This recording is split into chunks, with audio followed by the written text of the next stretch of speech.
저는 여러분의 손에 늘 말씀이 있게 되기를 바랍니다. 같이 고백합니다. 시작. 주의 말씀은 내 인생의 빛입니다. 주의 말씀은 내 삶을 변화시킵니다. 주께서 말씀하신 대로 나는 하나님의 사랑받는 자녀입니다. 나는 축복의 통로입니다. 오늘도 주의 말씀에 마음의 문을 엽니다. 말씀하여 주옵소서. 듣고 깨닫고 말씀대로 살겠습니다. 아멘. 아멘. 자, 그 고백을 가지고 하나님 말씀 구약성경 잠언 1장 1절에서 7절 말씀입니다. 구약성경 911페이지가 되겠습니다.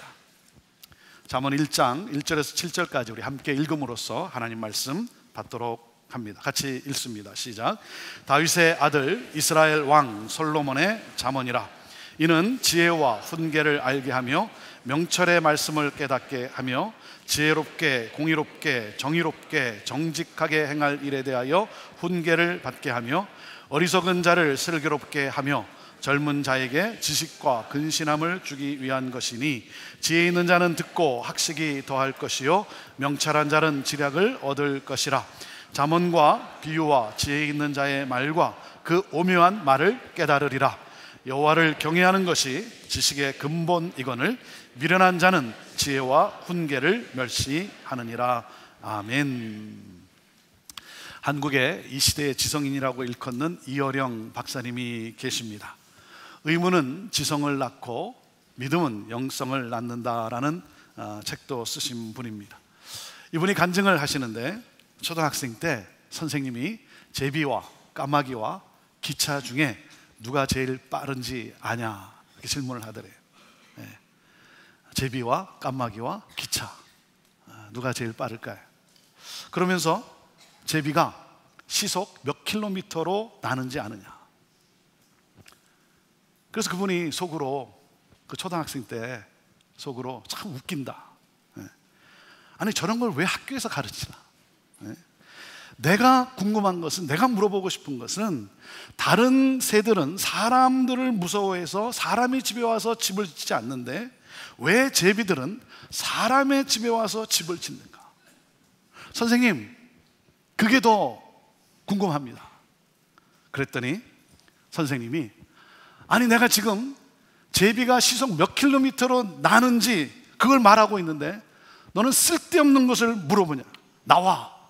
그리고는 뺨을 때렸대요. 그래서 지성은 아픔에서부터 시작이 된다 그렇게 말했습니다. 그러면서 그분이 이런 말을 하셨어요. 의심으로 구하는 것이 있고 믿음으로 구하는 것이 있는데 의심으로 구하면 지성을 낳지만 믿음으로 구하면 영성이 생긴다. 그래서 모든 새는 인간을 의심해서 다 도망가는데 왜 제비는 사람 집에 와서 집을 짓는가? 세례를 받고 나서 깨달았대요. 세례를 받고 나서. 제비는 사람을 믿고 사람을 의지하고 그래서 자기의 천적들이 해치고자 접근을 하지 못할 거라고 생각하고 가장 무서운 인간에게 잡아먹힐 각오를 하고 그것도 안채에 둥지를 틀었는데 인간이 안 잡아먹더라는 거예요. 절대로 안 잡아먹을 뿐만 아니라 다리가 부러지면 고쳐주기까지 하더라. 그러면서 내 의무는 지성을 낳았지만 믿음은 영성을 낳게 된다는 것을 알게 되었다는 거예요. 그 시편 84편 1절과 3절 4절 말씀 속에서 같이 읽어볼까요? 시작. 만군의 여호와여 주의 장막이 어찌 그리 사랑스러운지요. 나의 왕 나의 하나님 만군의 여호와여 주의 제단에서 참새도 제 집을 얻고 제비도 새끼 둘 보금자리를 얻었나이다. 주의 집에 사는 자들은 복이 있나니 그들이 항상 주를 찬송하리이다. 제비가 제단 옆에 둥지를 틀고 있으니까 하나님이 지켜주셨는데 하물며 하나님 앞에 나오는 자, 하나님의 집에 거하는 자를 어찌 복 주시지 않겠는가? 자기의 지성으로는 알 수 없는 것을 믿고 나니까 깨달아지더래요. 사랑하는 여러분, 우리가 삶을 살아가는 데는 지혜가 필요해요. 지혜란 무엇입니까? 지혜란 하나님의 관점에서 해석하는 것이 지혜예요. 하나님의 관점에서, 하나님의 시각에서, 하나님의 마음으로 해석되어지는, 그것이 바로 지혜라는 거예요. 여러분, 오늘 내가 겪고 있는 시련이 하나님 안에서 해석이 되어야 돼요. 오늘 내가 당하고 있는 시련 속에 하나님의 음성을 들어야 돼요. 하나님이 주시는 메시지를 발견해야 돼요. 하나님의 관점에서 해석이 되어야 돼요. 여러분, 바울 사도를 기억하십니까? 바울 사도는 몸에 심각한 지병을 갖고 있었어요. 그러니까 사역을 하는 데 있어서 하나님의 영광을 가릴까 봐 두렵고 부끄럽기도 하고. 안 그렇겠어요? 사도라는 사람이, 아니 목사라는 사람이 여러분 몸에 심각한 지병이 있는 거예요. 그러니 부끄럽지 않겠습니까? 사람들은 어떻게 생각할까? 이 병이 나야 하나님의 일을 내가 더 열정적으로 할 수 있을 텐데, 근데 이 병이 낫지를 않는 거예요. 그러니까 자신의 관점에서는 이해가 안 되는 거예요. 왜 하나님이 이 병을 고쳐주시지 않는가? 그래서 바울 사도는 이 병으로부터 낫게 해달라고 40일 작정 기도를 3번이나 했어요. 그런데도 병이 낫지를 않는 거예요. 하지만 해석이 되었어요. 해석이 되었어요. 병이 머무르고 있는 아주 특별한 이유가 있음을 깨달았어요. 하나님의 음성을 듣게 되었어요. 고린도후서 12장 9절이에요. 자, 같이 읽어보시죠. 시작. 나에게 이르시기를 내 은혜가 내게 족하도다. 이는 내 능력이 약한 데서 온전하여 짐이라 하신지라. 그러므로 도리어 크게 기뻐함으로 나의 여러 약한 것들에 대하여 자랑하리니 이는 그리스도의 능력이 내게 머물게 하려 함이라. 하나님의 은혜는 결코 부족함이 없구나. 하나님의 은혜는 결코 부족함이 없구나. 하나님의 은혜가 부족해서 내가 이 질병 가운데 내가 아직 놓여져 있는 것이 아니라는 사실, 이것을 통해서 하나님이 나를 붙들어주고 있다는 거예요. 나를 자고하지 않도록, 교만하지 않도록 나를 붙들어 주시는 하나님의 놀라운 은혜라는 거예요. 그리고 내 능력은 나의 약한 데서 온전하여 지는구나. 약함 속에서 하나님의 능력이 나타난다는 거예요. 그래서 바울 사도가 고백을 합니다. 하나님, 내가 강함으로 하나님의 능력이 나타나지 않는 것이 아니라 하나님, 내가 약함으로 하나님의 능력이 내게서 나타나는 것이 나는 더 좋습니다. 그래서 바울 사도는 어떻게 해요? 치유가 임하는 것보다 더 기뻐해요. 풍성함도 은혜고 치유하심도 은혜이지만 고난도 고통도 은혜라는 거예요.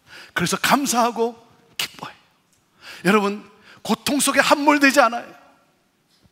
고통 속에서 그가 끊임없이 불평하고 원망하고 그렇게 찌그러진 인생을 사는 것이 아니라 그 가운데서도 그는 감사하고 기뻐하며 살아가요. 고통의 의미가 하나님의 관점에서 해석이 되었어요. 하나님의 메시지가 주어졌어요. 지난 주 중에 한 성도님의 비즈니스를 방문을 했습니다. 이야기를 들어보니까 그동안 비즈니스가 잘 되었는데 최근 들어서 매상이 이렇게 줄어들게 되었다는 거예요. 그런 상황에서 하나님의 뜻을 찾아요. 왜 이런 일이 생겼는지, 하나님이 나를 어떤 길로 인도하시고자 하시는가, 하나님이 이런 상황을 통해 내게 주시는 메시지가 무엇일까, 그걸 찾아요. 무슨 목사님, 인간적인 방법으로 결정하고 인간적인 생각으로 반응하는 것이 아니라 하나님의 뜻을 깨달아 알고 그래서 그 뜻을 따라 나아가고 싶습니다. 기도하는데 아직 사인이 오질 않네요. 잘 모르겠네요. 그래서 너무 힘드네요. 너무 힘드네요. 목사님, 저를 위해 기도해 주세요. 마음이 참 짠했습니다. 마음이 참 짠했지만 하나님의 관점에서 해석을 찾고자 하는 그 성도님의 고백을 들으면서 제가 너무나 감사했어요. 너무나 감사했어요. 우리 성도들이 이렇게 사는구나. 이렇게 사는구나. 시련 속에서도 하나님께 매어 달리고 하나님의 뜻을 찾고 하나님의 선을 이루어가기를 기뻐하는 우리 성도들, 제가 기도하면서 확신해요. 하나님께서 당신의 지혜로 그런 우리 성도님의 삶과 가정과 그 기업을 인도하실 것을 저는 확신합니다. 확신합니다. 사랑하는 여러분, 우리가 삶에서 구할 것은 하나님의 지혜. 우리의 문제가 무엇입니까? 문제가 커서 문제가 아니에요. 여러분, 이 세상에 사는 동안 문제는 항상 있어요. 무엇이 문제냐면 문제를 풀어갈 지혜가 없는 것이 문제인 거예요. 그래서 지혜를 구하라는 거예요. 지혜를 구하려면 어떻게 해야 됩니까? 기도의 씨름이 있어야 되는 거예요. 사랑하는 여러분, 아무리 고통스럽다고 주저앉거나 힘들다고 여러분 불평하지 마시고 하나님께 나아가십시오. 하나님 앞에 무릎을 꿇으십시오. 기도의 무릎을 꿇으십시오. 야고보 사도가 우리에게 이렇게 권하고 있어요. 야고보서 1장 5절 말씀입니다. 시작. 너희 중에 누구든지 지혜가 부족하거든 모든 사람에게 후히 주시고 꾸짖지 아니하시는 하나님께 구하라. 그리하면 주시리라. 구하라. 그리하면 하나님이 주신다는 거예요. 그것도 구하는 것만 달랑 주시는 하나님이 아니라 그 이상으로 공급하시는 하나님. 사랑하는 여러분, 오늘도 나의 부족함을 인정하고 하나님께 지혜를 구하십시오. 지혜 중에 지혜는 나에게는 지혜가 없다는 사실, 나의 무지함을 인정하는 것이 지혜예요. 사랑하는 여러분, 하나님의 말씀을 날마다 묵상하며 그 주신 말씀을 붙잡고 기도하는 가운데 하나님이 응답하실 거예요. 여러분, 최고의 응답은 하나님의 지혜를 갖게 되는 거예요. 여러분, 기적이 최고의 응답이 아니라 내게 임하는 하나님의 지혜가 최고의 응답인 거예요. 그래서 그 지혜로 말미암아 우리는 우리에게 있는 이 상황, 여러 가지 힘든 상황도 우리는 그 하나님의 지혜로 우리는 돌파하게 될 것이고, 우리는 바르게 하나님의 선을 이루며 하나님의 그 놀라운 선하심을 우리는 간증하며 살아가게 되는 거예요. 오늘 우리가 잠언 말씀을 보는데 그 배경이 무엇입니까? 지난주 나누었던 열왕기상 3장이에요. 이스라엘은 다윗의 리더십을 통해서 큰 대국을 이루었어요. 다윗은 끊임없는 전쟁을 통해 영토를 확장해 나갔어요. 그래서 대국을 이루었어요.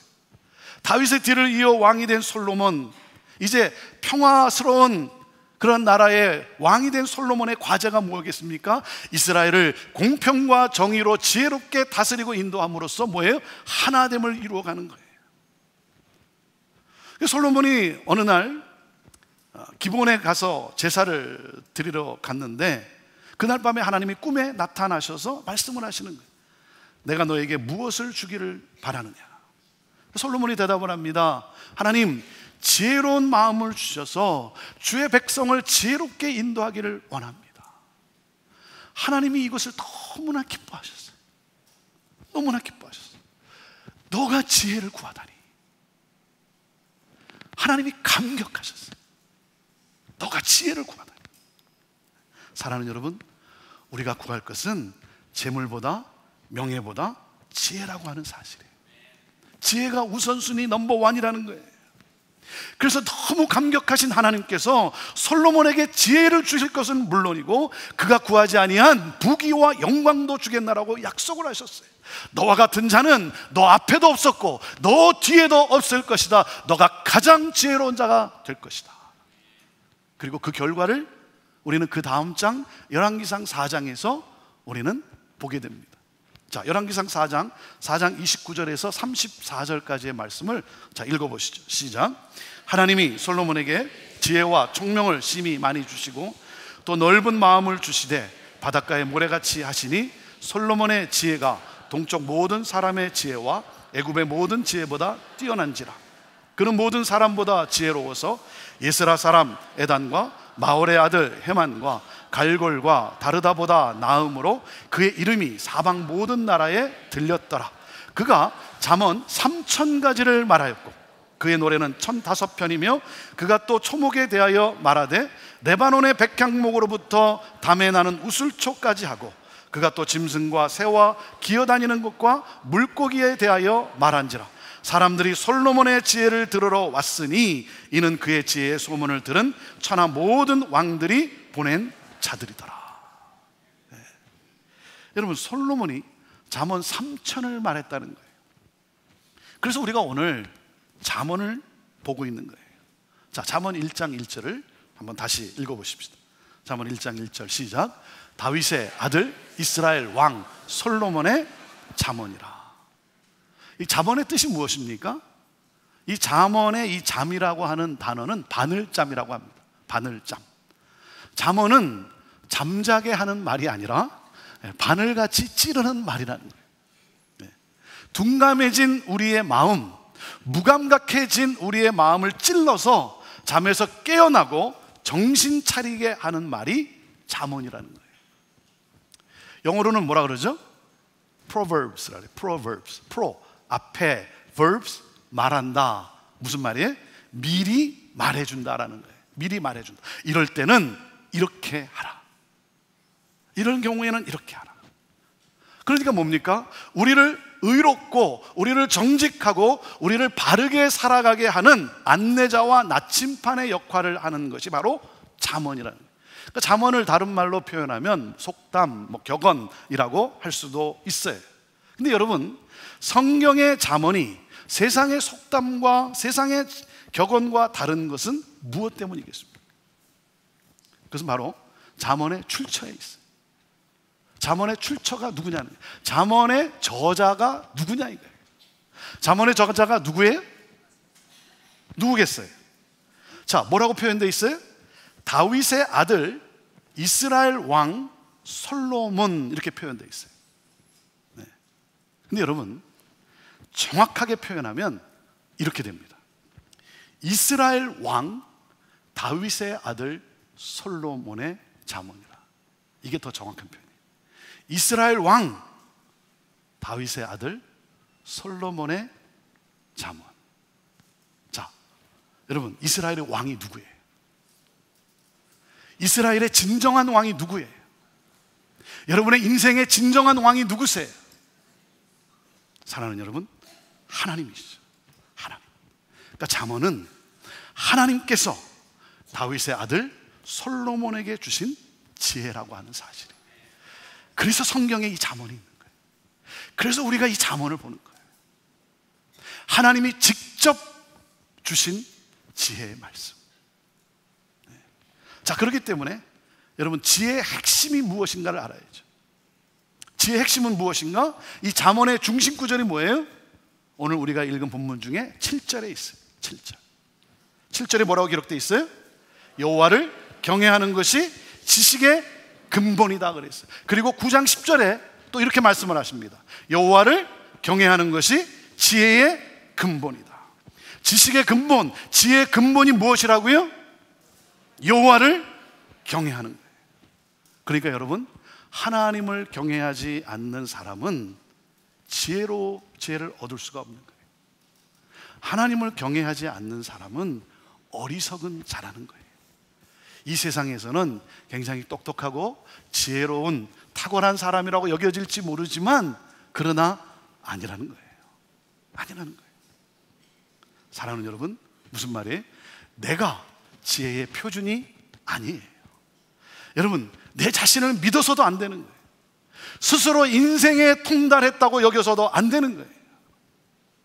우리가 분명히 알아야 되는 것은 무엇입니까? 하나님은 누구시며 나는 누구인가 하는 거예요. 하나님은 이 세상을 창조하신 전능하신 창조주이시며 나는 피조물이라고 하는 사실. 여러분, 누가 가장 지혜로운 사람입니까? 누가 가장 지혜로운 사람이냐면 이 세상을 창조하시고 이 세상을 돌보시는 하나님을 경외하는 사람이라는 거예요. 인간에게 있어서 가장 지혜로운 일은 바로 하나님을 경외하는 거예요. 이게 가장 지혜로운 일이에요. 자, 그러면 하나님을 경외한다, 이 경외한다는 것이 무슨 뜻이냐 이거예요. 저는 이렇게 표현을 합니다. 하나님을 경외한다는 것은 하나님과 올바른 관계를 맺는 거예요. 하나님과 올바른 관계를 맺는 거예요. 그러니까 지혜는 하나님과의 올바른 관계에서 시작되는 것이고, 지혜는 하나님과의 올바른 관계에서 얻어지는 열매라고 하는 사실이에요. 인간은 자신의 한계와 하나님의 위대함을 인정할 때 하나님과의 올바른 관계를 맺게 되는 거예요. 이것이 모든 지식과 모든 지혜의 근본이라는 거예요. 핵심이라는 거예요. 최고라고 하는 사실이에요. 사랑하는 여러분, 우리가 하나님을 경외하면 우리는 지혜롭게 행동을 하게 된다는 거예요. 우리의 지혜로운 결정도 하나님과의 올바른 관계에서 결정된다는 거예요. 하나님과의 관계가 틀어지면 모든 창조물과의 관계도 틀어지고, 하나님과의 관계가 틀어지면 여러분, 인간 상호 간의 관계도 틀어질 수밖에 없는 거예요. 하나님과의 수직적인 관계가 인간의 수평적인 관계에서 나타난다라고 하는 사실에, 그렇기 때문에 여러분, 세상과 올바른 관계를 맺으려면, 하나님의 창조물과 올바른 관계를 맺으려면, 여러분 서로 간의 상호 간의 올바른 관계를 맺으려면, 지혜롭게 살려면, 지혜로운 결정을 내리려면 무엇이 필요하다? 하나님과의 올바른 관계가 필요하다는 거예요. 그래서 지혜는 하나님과의 올바른 관계 맺음이에요. 하나님과의 올바른 관계 맺음, 여러분 그것을 설명하는 한 단어가 뭐예요? 한 단어가 뭡니까? 예배예요. 예배. 지혜와 예배는 불가분의 관계라는 거예요. 그래서 지난주 하나님의 지혜 첫 번째에 있어서 예배를 강조하는 거예요. 여러분, 열왕기상 3장에서 솔로몬이 지혜를 구했어요. 지혜를 구한 솔로몬에게 열왕기상 4장에서는 하나님이 솔로몬에게 그 넘치는 지혜를 허락하셨음을 기록하고 있어요. 자, 그리고 나서 열왕기상 5장에 보면 여러분, 솔로몬이 무엇을 합니까? 솔로몬이 성전을 건축하고자 준비를 해요. 그리고 열왕기상 6장에 성전을 건축합니다. 그리고 열왕기상 8장에, 자, 다음 주에 나눌 본문인데, 열왕기상 8장을 보면 성전을 하나님께 봉헌을 해요. 자, 여러분, 여기서 우리가 보는 것이 뭐예요? 지혜와 예배가 함께 가는 것을 우리는 보게 되는 거예요. 지혜와 예배가 함께 가는 거예요. 솔로몬의 지혜는 솔로몬의 예배와 연결이 되어 있다는 사실이에요. 그래서 잠언에 하나님의 지혜를 깨달은 솔로몬이 여러분 뭐라고 외치고 있어요? 여호와를 경외하라는 거예요. 18번에 걸쳐서 강조를 하고 있어요. 여호와를 경외하라 신신당부하고 있어요. 하나님을 경외하는 마음으로 예배하라는 거예요. 모든 것의 창조자가 되신 하나님, 하나님의 지혜로 이 모든 세상을 창조하신 그 하나님을 경배하라는 거예요. 그럴 때 하나님과의 올바른 관계 속에서 하나님의 지혜로 말미암아 우리가 올바른 삶을 살 수 있고 우리가 행복한 삶을 살아가게 된다는 사실이에요. 그 솔로몬은 성전 중심의 삶을 살았어요. 하나님을 경외하는 마음으로 예배하는 예배 자리에 늘 서 있었어요. 그러므로 누구보다도 다른 지혜로웠던 솔로몬이었어요. 그렇게 지혜로웠던 솔로몬. 그 핵심이 어디 있었다고요? 하나님을 잊지 않고 하나님을 예배하는 성전 중심의 삶이었어요. 그런데 여러분, 솔로몬의 스토리가 어떻게 됩니까? 솔로몬이 하나님을 잊기 시작해요. 그의 삶에 하나님을 향한 예배가 사라지고 말아요. 여러분, 아니 하나님께 성전을 지어서 봉헌했던 이 솔로몬이 우상을 위해서 산당을 지어요. 우상을 위해서. 예배가 사라지는 순간 지혜가 사라져요. 그리고 결국 어떻게 됩니까? 하나님을 경외하라 그러면서 자기가 그렇게 경고했던 부귀와 여자에게 마음을 빼앗깁니다. 세상의 것을 추구하고 세상을 따라 살아가요. 최고의 지혜로운 왕 이 솔로몬, 하나님을 예배하는 자로서 하나님과의 올바른 관계 속에서 그 하나님의 놀라운 은혜를 누렸던 이 솔로몬이 실패자로 인생을 마감합니다. 여러분, 솔로몬의 스토리는 우리 인간이 얼마나 연약한 존재인가를 보여주고 있지 않습니까?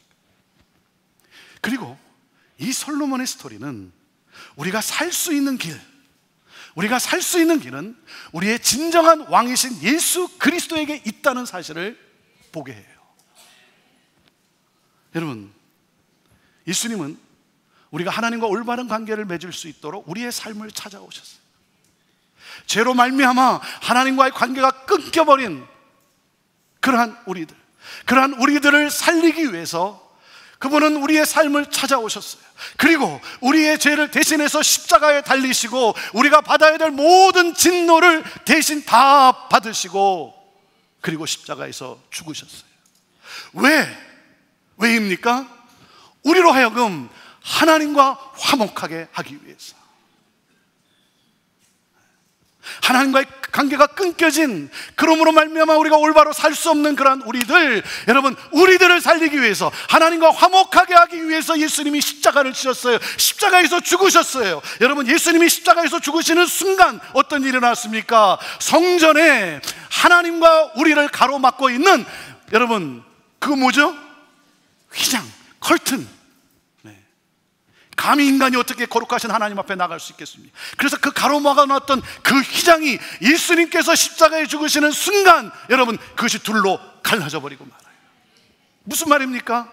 죄인인 우리가 거룩하신 하나님께 나아갈 수 있도록 하셨어요. 죄인인 우리가 하나님을 예배할 수 있도록 그렇게 하셨어요. 그러므로 우리가 하나님과 화목하게 되었어요. 누구를 통해서? 예수 그리스도. 하나님의 이 놀라운 지혜가 바로 예수 그리스도 안에 있어요. 그래서 골로새서 2장 3절에 바울 사도가 이렇게 외칩니다. 그 안에는, 예수 그리스도 안에는 지혜와 지식의 모든 보화가 감추어져 있느니라. 사랑하는 여러분, 하나님은 연약한 우리에게 살 길을 주셨어요. 그것은 바로 예수 그리스도. 예수 그리스도를 믿으면, 예수 그리스도 안에 있으면 하나님과의 올바른 관계를 맺게 되고 하나님을 하나님으로 예배하게 되고, 그러므로 말미암아 그리스도 안에서 우리는 지혜로운 자로 살아가게 되는 거예요. 여러분, 예수님이 바로 우리의 지혜라고 하는 사실, 사랑하는 여러분, 이것을 깨달은 하나님의 사람들은 이렇게 고백을 합니다. 주 예수보다 더 귀한 것은 없습니다. 이 사실을 깨달은 사람, 하나님의 사람들, 이 세상의 부귀와도 바꿀 수 없고, 이 세상의 명예와도 바꿀 수 없고, 이 세상의 행복, 그 어떤 행복과도 바꿀 수 없고, 주 예수보다 더 귀한 것은 없습니다. 예수 밖에는 없습니다. 사랑하는 여러분, 여러분은 그리스도 안에 있습니까? 그리스도 안에 모든 지혜와 모든 지식이 있어요. 그래서 그리스도 안에 있으면 염려에 빠질 필요가 없어요.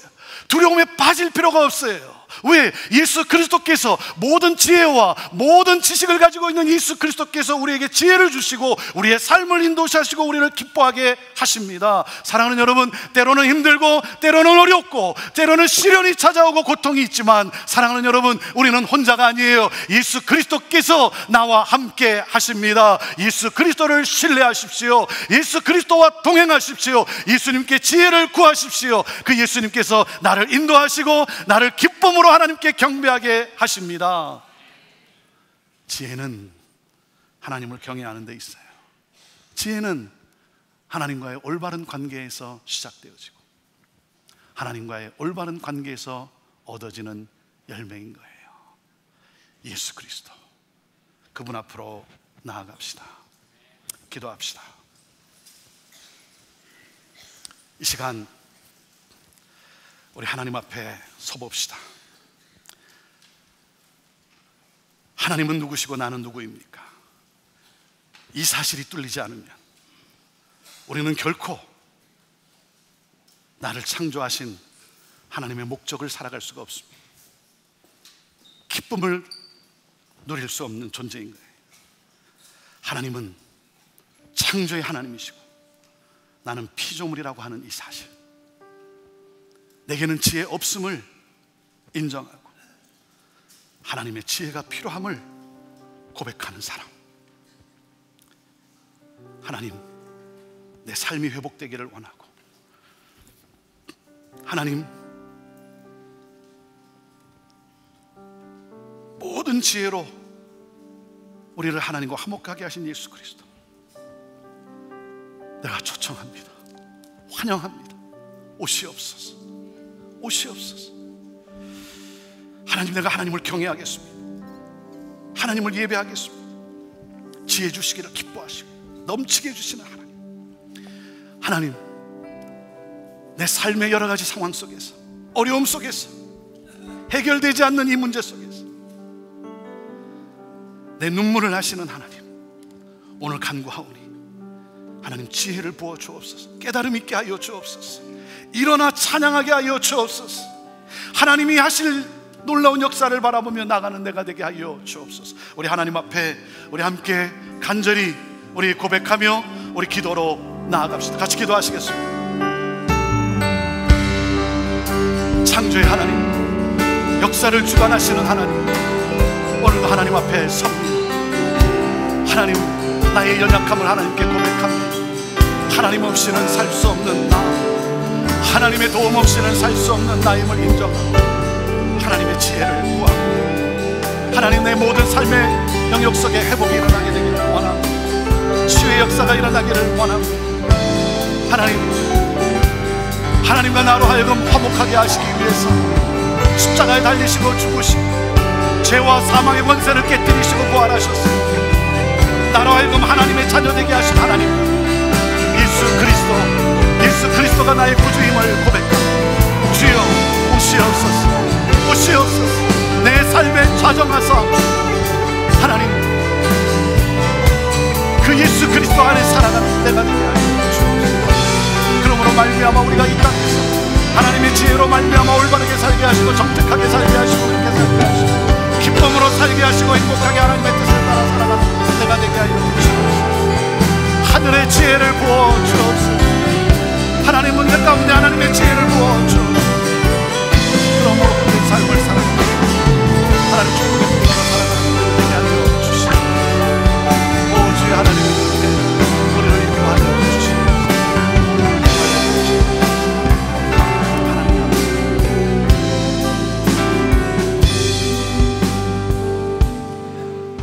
하나님, 나는 연약한 존재입니다. 어리석은 존재입니다. 하나님, 내 삶이 회복되기를 원합니다.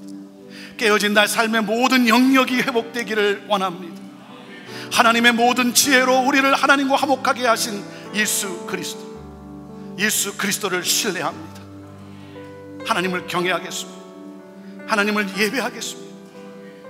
지혜 주시기를 기뻐하시고 구할 때 넘치게 해주시는 하나님, 우리의 삶이 올바르고 우리의 삶이 행복하게 되기를 원하시는 하나님, 이 시간 하늘의 지혜를 우리에게 부어 주옵소서. 하나님, 해결되지 않는 이 문제 속에 고통의 눈물을 흘리고 있는 우리 사랑하는 성도들, 자녀와의 관계 속에서 하나님 눈물을 흘리고 있는 우리 성도들, 삶의 공고함 속에, 어려움 속에서 하나님 어떻게 살아가야 될지 막막한 가운데서도 하나님 앞에 나와 기도의 무릎을 꿇는 우리 사랑하는 성도들, 하나님, 주께서 품에 안아주시고 그 손을 붙잡아 일으켜 세워주시고 하나님을 바라보게 하시며 찬양하게 하시며 하나님이 하실 놀라운 일을 바라보며 믿음으로 한 걸음 한 걸음 나아가게 하시는 줄로 믿습니다. 오 주여, 어려움 속에 함몰되지 않게 하시고 고통 속에 무너지지 않게 하여 주시고 하나님이 주시는 지혜와 함께 평강과 감사와 기쁨이 넘치는, 그러므로 살아 역사하시는 하나님을 간증하며 나아가는 우리 믿음의 성도들 다 되게 하여 주옵소서.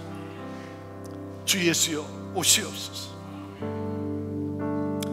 예수 그리스도가 나의 구주임을 고백하십니까? 오늘 이 시간 예수 그리스도가 나의 구주임을 고백하시는 분들, 여러분의 오른손을 눈을 감은 채 왼쪽 가슴에 얹어보시기를 바랍니다.